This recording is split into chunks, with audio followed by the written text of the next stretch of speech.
নবী দাউদ আলাইহিস সালাম বলেন, তুমি যদি এই অপরাধ করেছো, বলে হ্যাঁ নবী আমি এই অপরাধ করেছি। আল্লাহর নবী দাউদ আলাইহিস সালাম বলেন, তাহলে আমি তোমাকে শাস্তি দেবো। কি শাস্তি? আমি তোমার কপাল এবং নাকের মাঝখানে শাস্তি দেবো।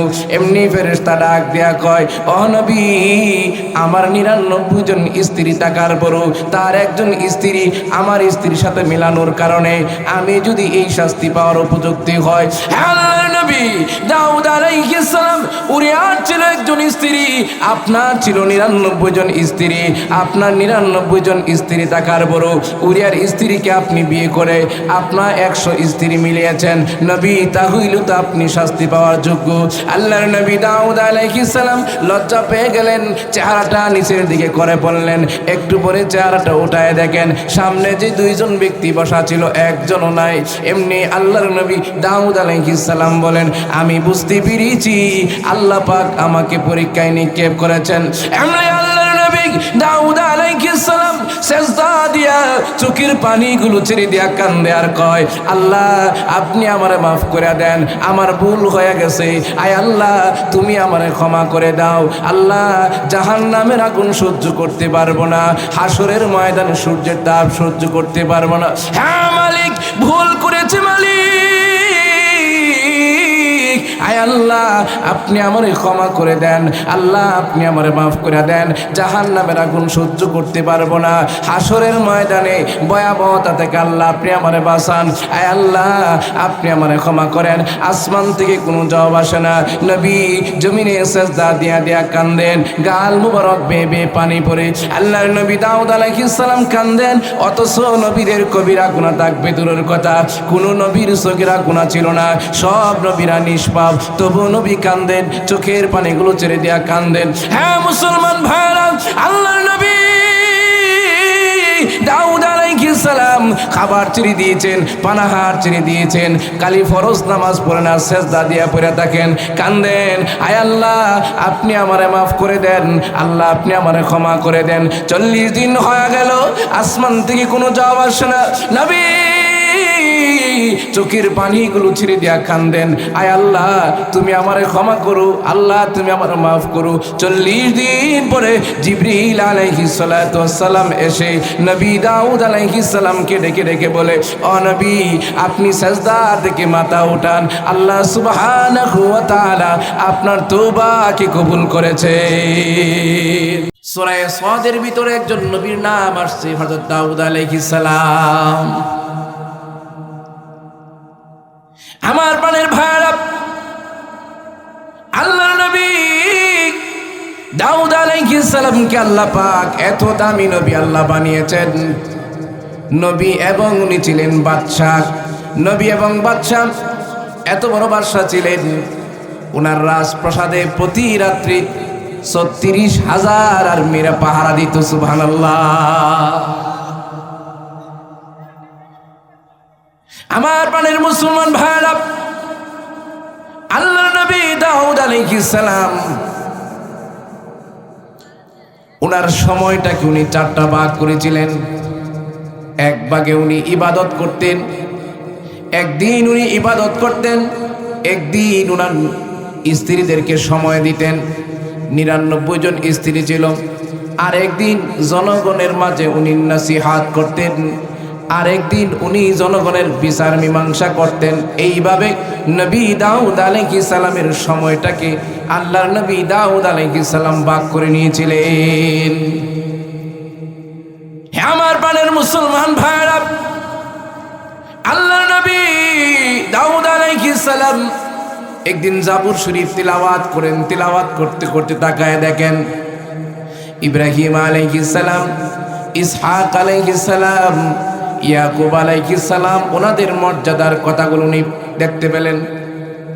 আল্লাহকে ডেকে ডেকে বলেন, রব্বুল আলামিন আমাদের পিতৃপুরুষরা যেই জায়গায় সম্মানিত করেছেন, যেই স্তরে ওনাদেরকে পৌঁছে দিয়েছেন, যেই সম্মান ওনাদেরকে দান করেছেন, আল্লাহ আমাকে ওই সম্মান, ওই মাকাম আল্লাহ আপনি দান করেন। আল্লাহ সুবহানাহু ওয়া তাআলা বলেন, ও নবী দাউদ, ওনাদেরকে যেই রকম পরীক্ষার সম্মুখীন করা হয়েছে, পরীক্ষা নিয়ে যেই রকম ইজ্জত আর সম্মানের মাকাম দান করা হয়েছে, আপনি তো ওই রকম পরীক্ষার সম্মুখীন হন না। নবী দাউদ আলাইহিস সালাম আল্লাহ সুবহানাহু ওয়া তাআলাকে বলেন, রব্বুল আলামিন, আয় আল্লাহ, আমার পিতৃপুরুষকে আপনি যেইভাবে পরীক্ষা নিয়েছেন ওইভাবে আল্লাহ আপনি আমাকে পরীক্ষা নিয়ে হলো ওনাদেরকে যে মাকাম, যে ইজ্জতের স্তরে পৌঁছে দিয়েছেন, ওই রকম মাকাম এবং সম্মান আল্লাহ আপনি আমারে দান করেন। আল্লাহ সুবহানাহু ওয়া তাআলা বলেন, ও নবী, ঠিক আছে, আমি আল্লাহ আপনাকে, আপনি পরীক্ষার জন্য প্রস্তুত থাকেন। অমুক মাসের অমুক তারিখে এতটার সময় আপনার পরীক্ষা করা হবে। তাফসিরে কিতাবে আসছে, সূরা সাদের তাফসিরে আসছে, নবী দাউদ আলাইহিস সালামের ইবাদতের দিনে আল্লাহর নবী ইবাদত করতে রাজপ্রাসাদে প্রবেশ করলেন। নবী দাউদ আলাইহিস সালাম জাবুর শরীফ তিলাওয়াত করতেছিলেন। হঠাৎ করে একটা কবুতর দেখলেন, গোল্ডেন কালারের, স্বর্ণ কালারের, দুইটা ডানা আছে, জমরদত পাথরের। ওই কবুতরটা নবী দাউদ আলাইহিস সালামের সামনে এসে বসছে। এটা কবুতর ছিল না, মূলত এই কবুতরটা ছিল শয়তান। এত সুন্দর, এত চাকচিক্য দেখা যাচ্ছিল। আল্লাহর নবী দাউদ আলাইহিস সালাম বলেন যে এত সুন্দর কবুতর আমি আমার জীবনে দেখি নাই। তাফসিরে কিতাবে আসছে, এই কবুতরের দুইটা ডানা ছিল জমরদত পাথরের, হীরা মণি মুক্তা দিয়ে। এত সুন্দর, উনি ভেবেছেন যে এই কবুতরটা ধরে আমি বনী ইসরাইলকে দেখাবো যে আল্লাহর সৃষ্টি কত সুন্দর। সুবহানাল্লাহ। চিল্লায় আমার মুসলমান ভাইয়েরা,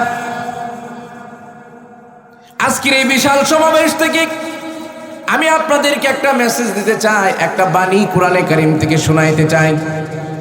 আল্লাহর নবী দাউদ আলাইহিস সালাম উনি জাবুর শরীফ বন্ধ করে কবুতরটা ধরতে গেলেন।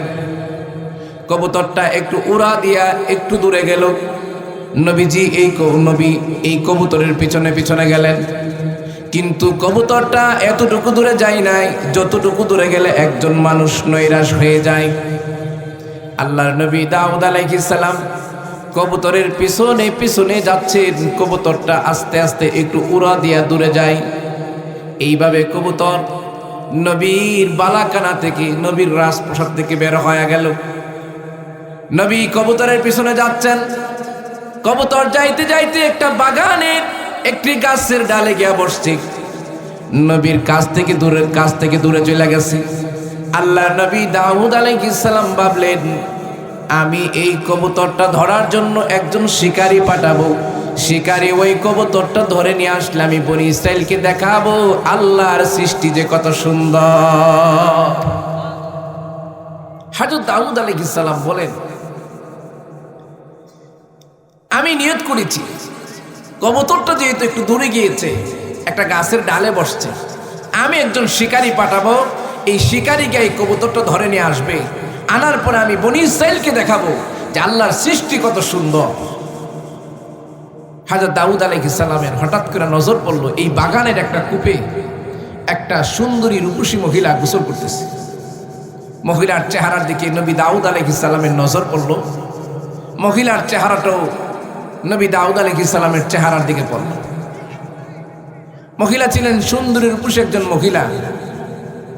মাথার পিছনে যে কুফা বাঁধা থাকে, মহিলা গোসলে শেষে কুফার চুপটা ছেড়ে দিয়েছে, দেখতে আরো সুন্দর দেখা যাচ্ছে। তো নবী দাউদ আলাইহিস সালাম উনি একজন উজিরকে বললেন, উজির, এই মেয়ের মহিলার বাড়ি কোথায়? তো উজির সংবাদ নিয়ে আসছে, আল্লাহর নবী, এই মহিলার বাড়ি হলো অমুক জায়গায়। তার আব্বার নাম তাশাউ, মহিলার নাম শাই। তার বিয়ে হয়েছে বলে বিয়ে হয়েছে। তার স্বামী কি করে বলে, আল্লাহর নবী দাউদ, তার স্বামীর নাম হলো উরিয়া। এই উরিয়া আপনার আপন বাগিনা আইয়ুবের সাথে বালকা নামক অঞ্চলে যুদ্ধরত অবস্থায় আছে। তো আল্লাহর নবী দাউদ আলাইহিস সালাম মনে মনে চাচ্ছিলেন যে আমার বাগিনা আইয়ুবের সাথে বালকা নামক অঞ্চলে যেখানে উরিয়া যুদ্ধরত অবস্থায় আছে, উরিয়া যদি এই যুদ্ধের ময়দানে শাহাদাত বরণ করত, তাহলে এই শাই মহিলা ইদ্যত পালন করার পরে পবিত্র হইতো, আমি তার হালাল অবস্থায় বিয়ে করতাম। এটাই ছিল নবীর ত্রুটি, আর কিছু ছিল না। এটা কোনো গুনাহ বা পাপ এরকম কোনো কিছু না। তা আল্লাহর কি কুদরত, উরিয়া এই যুদ্ধের মধ্যে শাহাদাত বরণ করেছে। মহিলা ইদ্যত পালন করার পরে পবিত্র হওয়ার পরে আল্লাহর নবী দাউদ আলাইহিস সালাম উরিয়ার স্ত্রী ইদ্যত পালন করার পরে, এখন তো বিধবা, ইদ্যত পালন করার পরে ওনাকে শরীয়তসম্মতভাবে বিয়ে করেছেন। বিয়ে করার পরে ওনার সাথে মিলিত হওয়ার পর ওনার গর্ভে নবী সুলাইমান আলাইহিস সালাম আসছেন। সুবহানাল্লাহ। তো নবীর তো সময়টাকে 4 ভাগে ভাগ করেছিলেন। যেদিন নবীর ইবাদতের দিন, আল্লাহর নবী দাউদ আলাইহিস সালাম ইবাদত করার জন্য ওনার কামরায় উনি ঢুকছেন, হুজরা মুবারকের ভিতরে উনি ঢুকেছেন। তো নবী দাউদ আলাইহিস সালাম ভিতরে নামাজ পড়তেছিলেন। এমন সময় 2 জন ফেরেশতা মানুষের আকৃতিতে আসছে। তাফসিরে কিতাবে আসছে, সূরা সাদের তাফসিরে, একজন হলেন হযরত জিবরাইল আলাইহিস সালাম আর একজন হলেন হযরত মিকাইল আলাইহিস সালাম। 2 জন ফেরেশতা এসে দেখেন বাড়ির চতুর্দিক দিয়ে, রাজপ্রাসাদের চতুর্দিক দিয়ে 36,000 আর্মি পাহারা দেয়। নবীর ভিতরে ইবাদত করতেছে। এখন ফেরেশতারা ভিতরে ঢুকবে, দারোয়ানকে বলছে, দারোয়ান ঢুকতে দেয় না, আজকে নবীর ইবাদতের দিন, কেউ ঢুকা যাবে না। তো মিকাইল আলাইহিস সালাম জিবরাইল আলাইহিস সালামকে বলে, ভাই জিবরিল, তাহলে কি আমরা ভিতরে ঢুকতে পারবো না? তো উনি বলেন, চিন্তিত হইও না, আমরা দেওয়াল টপকায় ভিতরে ঢুকে যাবো। সুবহানাল্লাহ। তো হযরত মিকাইল আলাইহিস সালাম জিবরাইল আলাইহিস সালামকে নিয়ে দেওয়াল টপকায়া ভিতরে ঢুকছে। ঢুকা নবী দাউদ আলাইহিস সালাম যেখানে ইবাদত করেন, নামাজ পড়তেছেন, আকবরের সামনে বসছেন।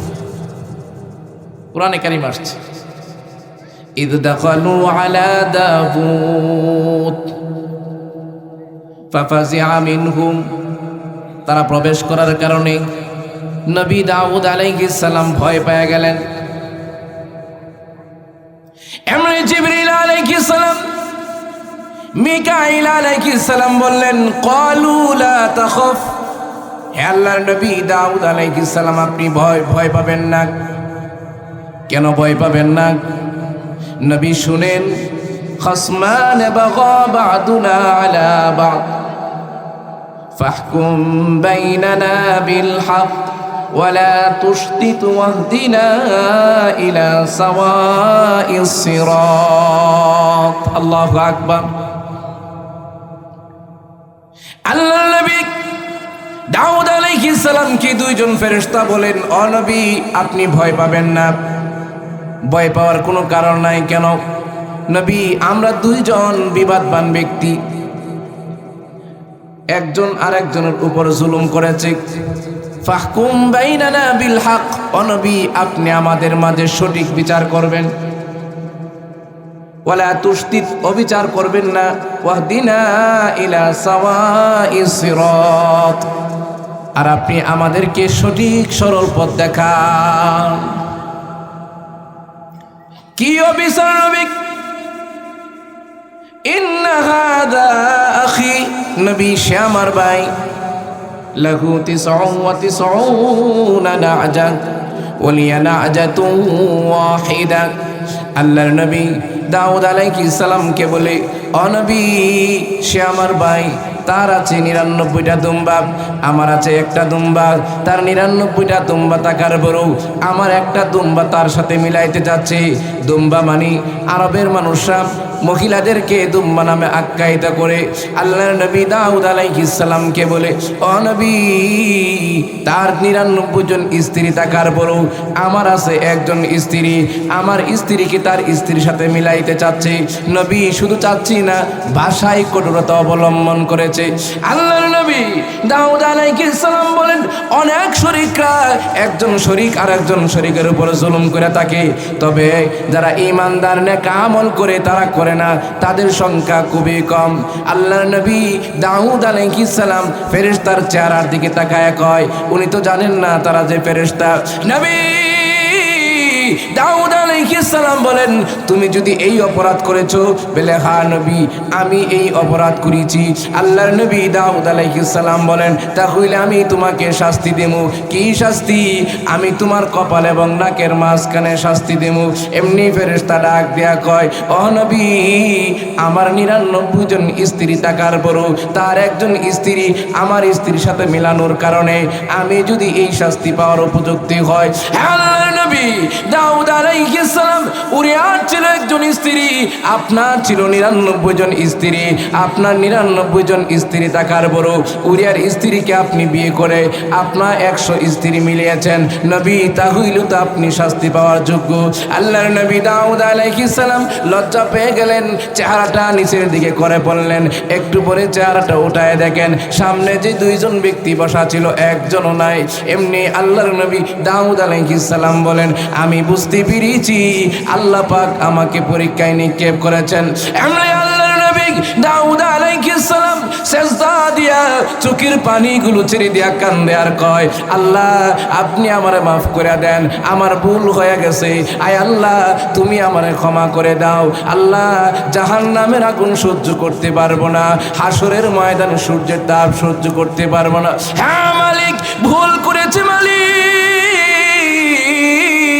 আয় আল্লাহ আপনি আমারে ক্ষমা করে দেন, আল্লাহ আপনি আমারে মাফ করে দেন, জাহান্নামের আগুন সহ্য করতে পারবো না, হাসরের ময়দানে ভয়াবহতা থেকে আল্লাহ আপনি আমারে বাঁচান।